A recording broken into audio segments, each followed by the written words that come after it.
नमस्कार, मैं सुधीर गंगवार एनपीएन भारत में आपका स्वागत है।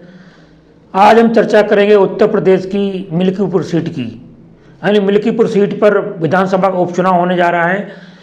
आज जो बहुत दिनों से पूरी जनता मिल्कीपुर विधानसभा क्षेत्र के साथ साथ पूरे प्रदेश की जनता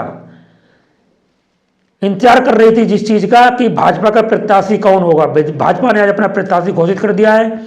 उनका नाम है चंद्रभान पासवान। चंद्रभान पासवान भी पासी बिरादरी से आते हैं और सपा अपना प्रत्याशी पहले ही घोषित करती है। समाजवादी पार्टी के मुखिया अखिलेश यादव ने मिल्कीपुर सीट के लिए अपना प्रत्याशी पहले से घोषित कर दिया है। वो वर्तमान सांसद अवधेश प्रसाद के सुपुत्र यानी पुत्र अजीत प्रसाद को उन्होंने प्रत्याशी बनाया है। भाजपा इसी असमंजस में पड़ी थी कि किसी तरह ऐसा क्या करा जाए कि विधानसभा चुनाव में जीत भाजपा को हासिल हो जाए। इसी को काट के लिए यानी पासी के सामने भारतीय जनता पार्टी ने मजबूत प्रत्याशी पासी बिरादरी से उतार दिया है। चर्चा तो क्षेत्र में यह है, मिल्कीपुर क्षेत्र में, कि चंद्रभान पासवान का पासी बिरादरी अपनी बिरादरी में दबदबा बहुत ज़्यादा है। यानी अवधेश प्रसाद से किसी भी तरह से वो कम नहीं है। आपको एक जानकारी और देते हुए बता दूं कि अवधेश प्रसाद तो राजनीतिक कई सालों से कर ही रहे हैं। ये जो भाजपा के प्रत्याशी बने हैं चंद्रभान पासवान जी, ये पहले 2 बार जिला पंचायत सदस्य रह चुके हैं और इनका बहुत तो किसी ये इतना इनका राजनीतिक कैरियर कि 2 बार विधानसभा पहली बार लड़ रहे हैं और 2 बार जिला पंचायत सदस्य रह चुके हैं। और ये कारोबारी है यानी व्यवसायी। इनका कपड़ा का बहुत बड़ा व्यवसायी है। ये कपड़ा के बहुत बड़े व्यापारी हैं। सूरत से लेकर रुदौली तक इनका व्यापार फैला हुआ है। इनका पूरा परिवार व्यापार में सम्मिलित है यानी शामिल है। सब पूरा परिवार व्यापारी है, मतलब उसमें एक दूसरे की अपने हेल्प करते हैं।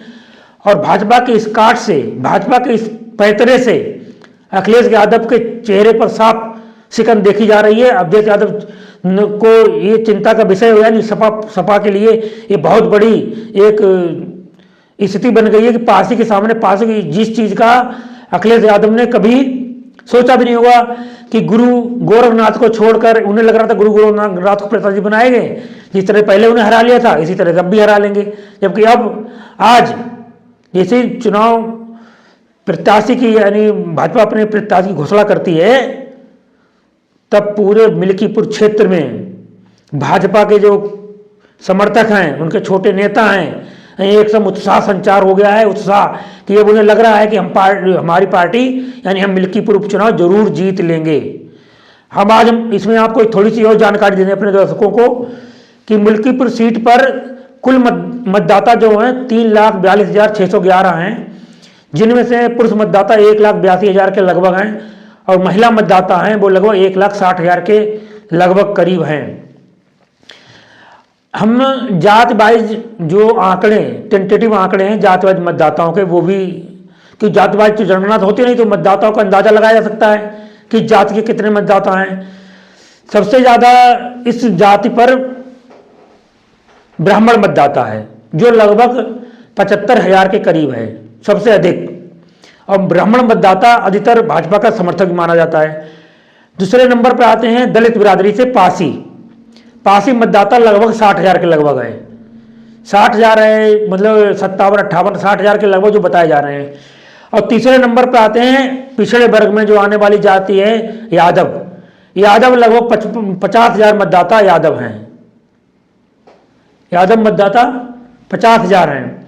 और वहीं उसके बाद आते हैं चौरसिया बिरादरी, पिछड़ी बिरादरी, उनके लगभग 23,000 मतदाता हैं। सामान्य वर्ग में आने वाले ठाकुर, जिस जाति के हमारे माननीय मुख्यमंत्री योगी आदित्यनाथ जी हैं, उस बिरादरी का मतदाता भी वहाँ है, मतलब वर्ग को जो चुनाव को पलट सकता है। यानी 22,000 के लगभग है मतदाता ठाकुर बिरादरी के। और इसी तरह से वैश्य मतदाता भी भाजपा का वोट माना जाता है, वो 18,000 के लगभग हैं। दलित मतदाताओं में दूसरे नंबर पे रैदास बिरादरी के, मतलब जो कहीं कहीं जाटव कहे जाते हैं, कहीं कहीं और भी नाम से जाने जाते हैं, रैदास लगभग 16,000 मतदाता हैं। और इसके साथ में मुस्लिम मतदाता जो समाजवादी पार्टी का समर्थक माना जाता है मुस्लिम मतदाता, पर पिछले चुनाव में कई जगह देखा गया कि भाजपा को भी मुस्लिमों ने वोट दिया है। कई इस जगह से समाचार मिले थे कि मुस्लिम मतदाता भी भाजपा का समर्थक है कहीं न कहीं। तो 26,000 मतदाता लगभग मुस्लिम है। अब यहाँ पे जात वाइज गणित के हिसाब से अगर बैठे तो अगर पासी बिरादरी अगर 50% भी हो जाती है, यानी 60,000 लगभग पासी बिरादरी हैं, अगर 30% 50% यानी 30,000 जो मत पड़ेंगे उनके हिसाब से अगर 50% बटते हैं तो ठाकुर मतदाता और ब्राह्मण मतदाता और चौरसिया मतदाता, पाल हैं, मौर्य हैं। ये मौर्यों में भी क्योंकि भाजपा के उप मुख्यमंत्री मौर्य हैं, उनकी वो भी अपने वोटों के लिए जी जान से लगे हुए हैं। और पाल मतदाता भी भाजपा का समर्थक माना जाता है। जबकि सबसे बड़ी बात यह कि यहाँ पे जो सांसद हैं अवधेश प्रसाद, उनका भी हर जात में पैठ है, ऐसे ही नहीं जीते हैं वो, उनकी भी हर जात में पैठ है। सिर्फ यहाँ पे एक निगेटिव सपा के लिए ये जो चर्चा का विषय है कि निगेटिव सिर्फ ये है कि लोग चर्चा कर रहे हैं कि सपा सांसद भी वही बन गए और विधायक भी बनना चाहते हैं। ये एक समाज में बहुत बड़ा फीडबैक गया है। समाजवादी पार्टी के लिए ये भी एक चिंता का सबब है, जबकि उनको लगता है कि ऐसा है नहीं। जबकि रियल ग्राउंड पे अगर जाओ बात करो लोगों से तो ये बात निकल के सामने आती है कि अवधेश प्रसाद ने अपने लड़के को टिकट दिलवाकर यानी प्रत्याशी बनाकर सपा की जीती हुई सीट को हरवा दिया। यानी अगर हारी तो सिर्फ यही कारण एक है और कोई कारण नहीं बताएंगे लोग, इसी पे चर्चा हो रही है। बात हम करते हैं भाजपा की स्ट्रेटजी की। भाजपा ने अपने 6 कैबिनेट मिनिस्टर, दोनों मुख्यमंत्री और माननीय योगी आदित्यनाथ यानी मुख्यमंत्री खुद कई जनसभाएं कर चुके हैं। यानी हर महीने में कोई न कोई बड़ा नेता, हर पखवाड़े में कोई बड़ा नेता अभी तक आता जाता रहा है वहाँ। अब चुनाव घोषणा होने के बाद भी कोई न कोई वहाँ एक उनका बड़ा नेता कन्वेंसिंग करता रहता है। छोटे नेताओं को संग में बढ़ाया और संग में आरएसएस भी लगा हुआ है। मतलब उन्होंने अपनी प्रतिष्ठा का सवाल बना लिया कि भाजपा को लग रहा है अगर हम ये सीट किसी तरह से कहीं नहीं जीत पाए तो उनके लिए बहुत बड़ा धक्का लगेगा। योगी आदित्यनाथ की छवि पर बहुत बड़ा धक्का लगेगा, उनकी हिंदू छवि पर धक्का लगेगा। यानी एक धक्का तो अभी झेल नहीं पाए। अयोध्या के जो सांसदी हार कर जिस तरह से अखिलेश यादव ने घूम कर अवधेश प्रसाद को संग लेकर एक ब्रांड बना दिया कि अयोध्या सीट रामलला की सीट को मैंने जीत लिया है, अगर रामलला इनका साथ देते तो ये सांसद बन जाते। इसका उनको बदला लेने के लिए उपचुनाव में भाजपा को शिकस्त देना एक उन्हें प्रतिष्ठा का सवाल बना लिया है अपना। उन्होंने कहा जरूर जीतना है। तो आज की जिस तरह से उन्होंने प्रत्याशी घोषणा के बाद लोगों में लगने लगा है, जो वहाँ के राजनीतिक विश्लेषक हैं, राजनीतिक चिंतक हैं, राजनीतिक जो समझ रखने वाले लोग हैं, उनसे 1-2 लोगों से हमारी बात हुई है। वो लोग कह रहे हैं कि अब लग रहा है भाजपा चुनाव जीत जाएगी, अच्छे वोटों से जीतेगी। यानी जो अजीत प्रसाद हैं उनकी हार लगभग निश्चित हो गई है।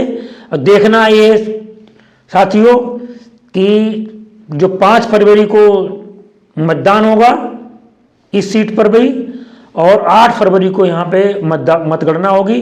मतगणना के बाद आपको निश्चित पता चलेगा कि कौन जीता है कौन हारा। तब तक के लिए हमारे साथ बने रहिए। हम फिर किसी जो अपडेट होगी मिल्कीपुर चुनाव को लेकर आपके सामने हाजिर होंगे। आपको हमारा वीडियो कैसा लगा आप हमें ज़रूर बताइए कमेंट बॉक्स में जाकर। और समय देने के लिए बहुत बहुत धन्यवाद। बने रहिए हमारे साथ। नमस्कार।